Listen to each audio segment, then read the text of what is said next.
currently sit. What? Real Madrid are 12. That's extraordinary, isn't it? I've just seen that. So what? Barcelona's 7th favourites. I tell you what, look at Chelsea. I wouldn't have Chelsea up that high. No, and we don't quite know, okay, if Robert Lewandowski is walking out the door in Bayern Munich, then who's stepping in and taking that position to score the goals? Or are we saying that Sadio Mane is going to become that guy? Or are we saying that Leroy Sané is hanging around and is going to become that guy?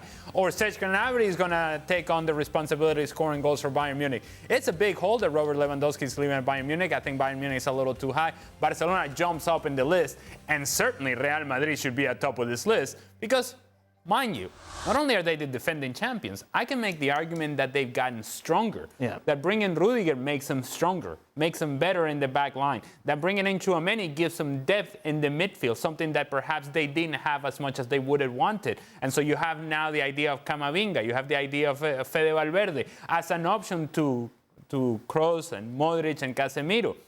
I think they're deeper and stronger now.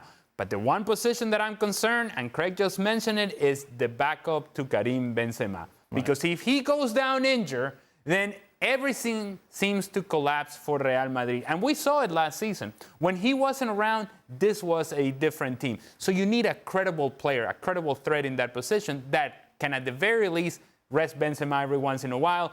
A player that can do the job. Not somebody who's going to carry the team, but that can actually do the job. And they don't have that player right now. Barca's 7th favourites, Craig? For what? Champions League. Oh, that list was bonkers.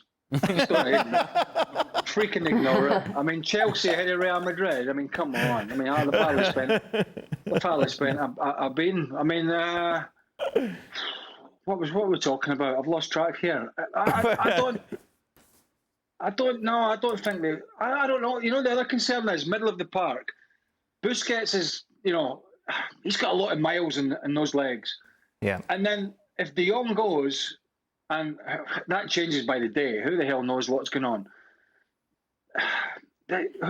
What's the middle of the park going to be? I know Pedri's, and I know the stats say when Pedri's playing, he is one of the most, you know, artistic players for Barcelona. He's one of the biggest driving forces, even as a youngster. All the stats will tell you that.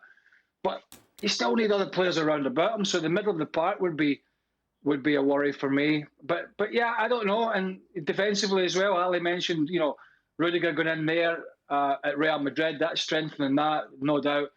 What are Barca doing? Still relying on Piqué. Titi's still there, who hasn't been fancied. So no, I wouldn't say so. I mean, it's looking a little bit imbalanced at the moment. I would say Barcelona. It just seems to be get me Rafinha, get me Lewandowski.